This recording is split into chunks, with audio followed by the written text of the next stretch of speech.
తాకట్లో ఉన్న మీ బంగారాన్ని విడిపించి ఆ రోజు ఆన్లైన్ రేటుకి కొంటాం. Sharma gold company.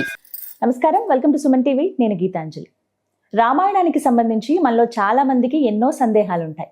చదవటం ప్రారంభించినప్పుడు మనకు కొన్ని సందేహాలు వస్తూ ఉంటాయి. అసలు వీటి అంతరార్థం ఏంటి, ఎందుకు ఈ విధంగా చెప్పారని 1వ సర్గ నుండి మొదలు పెడితే గనక ఎటువంటి సందేహాలు మీకున్నా కూడా మీరు కామెంట్స్ రూపంలో తెలియచేయచ్చండి. అలా ఎవరైతే కామెంట్స్ లో తెలియచేశారంటే ప్రశ్న ఎవరైతే అడిగారో సందేహాన్ని ప్రశ్న రూపంగా నేను గురువు గారి ముందు ఉంచుతాను. అందులో భాగంగా కొంతమంది రామాయణానికి సంబంధించినటువంటి ప్రశ్నలు అడిగారు, సందేహాలు అడిగారు. వాటికి ఇవాల్టి వీడియోలో సమాధానాలు తెలుసుకుందాం. మనతో పాటు ఉన్నారు ప్రముఖ ఆధ్యాత్మికవేత్త టీకేవి రాఘవన్ గురువు గారు. వారితో మాట్లాడదాం. నమస్కారం గురువు గారు. నమస్కారం అమ్మా. గురుగారు, ఎన్నో ధర్మ సందేహాలు అయితే ప్రత్యేకించి మన పురాణాల పైన చాలా సందేహాలు ఉంటాయి అందరికీ. అందులో భాగంగా మేము ముందుంచుతున్నటువంటి ప్రశ్న, ప్రపంచవ్యాప్తంగా మనం చూసుకుంటే గనక దేశం పరంగా భారతదేశానికి సంబంధించి ఎన్నో పురాణాలు, ఇతిహాసాలు అని చెబుతూ ఉంటారు. అంటే ఇవన్నీ అసలు ఎందుకున్నాయి, వీటికి ఆధారాలు, అలాగే నిజంగా అంటే మనం వీటిని అంత పరిగణనలోకి తీసుకోవాలా, అంటే కేవలం భారతదేశానికే ఎందుకు ఈ ఖ్యాతి, వివరించండి. అస్మద్గురుభ్యో నమః. ఒక చీమ పరిమాణం ఎంత ఉంది? చాలా చిన్న. దాని శరీరంలో అంగాంగాలు ఎన్ని ఉంటాయి? మరి మనిషికి ఎందుకమ్మా ఇవన్నీను? జంతువుకి ఎందుకమ్మా? ఇలాంటి ప్రశ్న అడిగితే ఎవడన్నా చెప్తాడా? లేదు. పురాణాలు, ఇతిహాసాలు వీటికి సంబంధించి ఒక పెద్ద ఆయన అద్భుతమైన పద్యం రాశారు వెనకటి రోజుల్లో, జంజాల పాపయ్య శాస్త్రి గారు. అది మాకు 3వ తరగతిలో మా మాస్టర్ అంటే వాళ్ళని ఉపాధ్యాయుడు మా చేత చదివిస్తే తరగతిలో 40 మంది ఉంటే 30 మందికి నోటుకు వచ్చింది ఆ పద్యం. ఇప్పటికి నాకు ప్రాణవ పద్యం. అచ్చపు చీకటిండ్ల పొరలాడుచునుండ ప్రపంచమెల్లా ఈ పచ్చని తల్లి గుమ్మములపై వెలిగన్ మడి దీపికల్ కనం వచ్చిన ఖండ ఖండముల వారికి కోర్కెలు తీరునట్లుగా బిచ్చము పెట్టే భారత సవిత్రి ప్రియంబున 2 చేతులను. మన గ్రంథాలన్నీ అలాంటివి. Fahien, Hiuen Tsang, max Muller, Browning ఇలాంటి వాళ్ళంతా కూడా ఇక్కడికొచ్చి ఇక్కడ గ్రంథాలు చూసి అనువాదాలు చేసుకుని గమనించి అక్కడ వాళ్ళ దేశాల్లో ఆచారాలు పెట్టుకున్నారు. ప్రపంచంలో బట్టలు కట్టుకోవడం అన్నదే తెలియని ప్రాంతాలున్న రోజుల్లో 7 గజాల చీర చిన్న అగ్గిపెట్టెలో పెట్టగలిగేలాంటి పద్మశాలీలు మన దేశంలో ఉన్నారు. అందుకని చెప్పి శాస్త్రం మనకు ఒకటేనమ్మా నిజానికి, వేదం. దాంట్లోంచి వచ్చాయి. ఇక చాలా పెద్దగా చెప్పాల్సి ఉంటుంది, కుదరదు. వాటిల్లోంచే శృతి, స్మృతి, ఇతిహాస, పురాణ, ఆగమములు 5 భాగాలు. 5.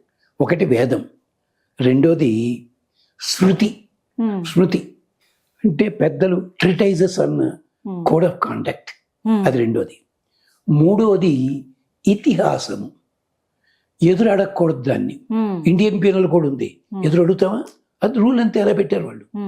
ఇతి ఆస, ఇలా జరిగిందని చెప్పడమే దాని ఉద్దేశం. మంచి చెడు పక్కన చూసుకున్న తర్వాత పురాణములు, పురాతి నవం. అవి ఎంత పాతవైనా చదువుతుంటే ఎప్పటికప్పుడు కొత్తదనం కనిపిస్తుంది. అది. తర్వాత ఆగమ శాస్త్రం అన్నారు.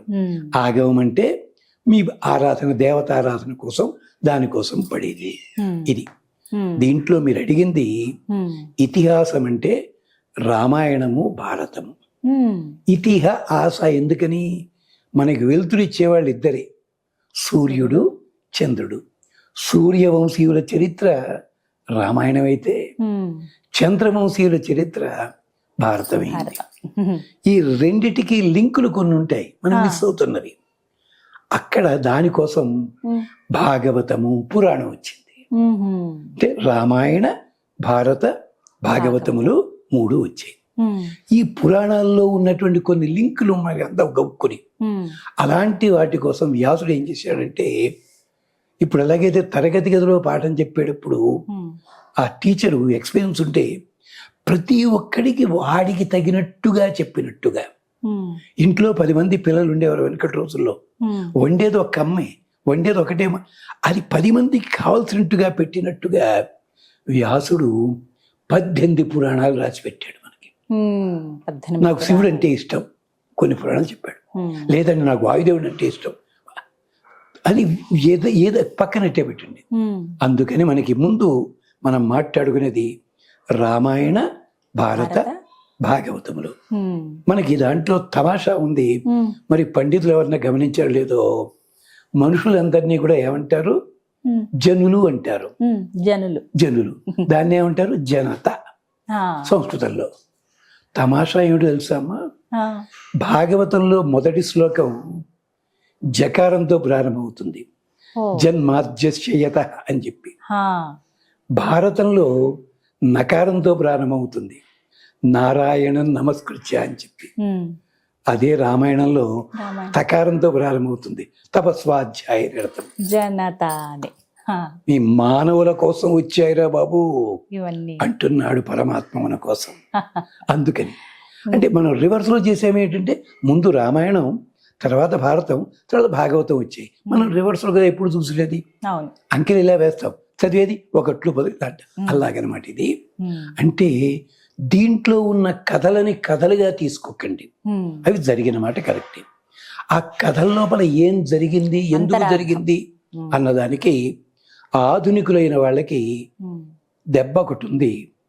రైట్ ఆనరబుల్ శ్రీనివాస్ శాస్త్రి గారిని, గాంధీ గారి కాంటెంపరీ, మెడ్రాస్లో 1946 ఆ ప్రాంతాల్లో రామాయణం మీద ఉపన్యాసాలు చెప్పారు. 30 ఉపన్యాసాలు ఇంగ్లీష్లోను. ఆయనకి silver tongued orator of India అని టైటిల్ ఇచ్చారు బ్రిటిష్ వాళ్ళు.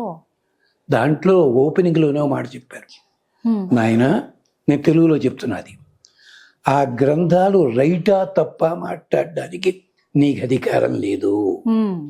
అది ఏ కాలాల్లో జరిగాయో ఆ కాలం నాటికి నువ్వు వెళ్ళగలిగితే అప్పుడు అది అవునా కాదా తెలుస్తుంది. అది పట్టుకొచ్చి నీ 20th century 21st century భూతద్దంలో పెట్టి అక్కడ తప్పుంది అనడానికి వీల్లేదు. అంచేత వీటిని జరిగినవి, ఇది ఇలా వచ్చింది ఇలా చెప్పడం కోసం ఇదే పద్ధతి ఇతర దేశాల్లో ఉన్న వాళ్ళకు ఒక్కటే గ్రంథం ఉంటుంది. కానీ వాళ్ళ ఆచారాలు ఎందుకు ఉంటున్నాయి అన్ని రకాలుగాను. మరి వాటికి కూడా కథలు చెప్తారే. ఇది అద్భుతంగా చెప్పారు. 30 lectures on the రామాయణ అని చెప్పి మనకి దొరుకుతోంది బయట. రైట్ ఆనరబుల్ బిరుదు ఆయనకే ఇచ్చారు అప్పటి బ్రిటిష్ వాళ్ళు. కానీ కోపం వచ్చి వాళ్ళకి నాకు బిరుదు అక్కలే తీసేయమన్నాడు ఆయన గాంధీ గారితో వచ్చినప్పుడు. అలాగా అందుకని రామాయణ, భారత, భాగవతములలో ఈ సన్నివేశాలుంటాయి, ఈ సందేశాలుంటాయి. వాటిని మనం జ్ఞాపకం చేసుకునే ప్రయత్నం చేద్దాం అంతే తప్ప ఇటీవల కాలం ఏమైపోయింది అయితే భగవద్గీత చదివించేయడమే. భగవద్గీతలో శ్లోకంలో 33 అక్షరాలు వచ్చాయి.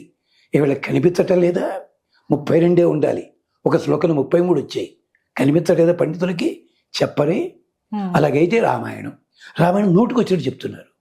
మరి భారతం దాని సంగతి ఏం చేశారు బాబు అంటే, సగం చదివి అన్నీ వచ్చునుకునే వాళ్ళం మాలాంటి వాళ్ళం ఎక్కువైపోయాం.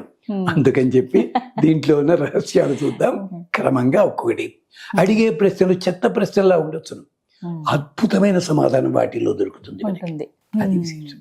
చాలా ఇది ముందు ఒక విషయ సూచిక అంటారు కదా, అలా ముందుగా వివరణ అన్నమాట. దీని ద్వారా మరికొన్ని ఎపిసోడ్స్ తో అసలు పురాణాలు ఏమిటి అనేది కూడా తప్పకుండా.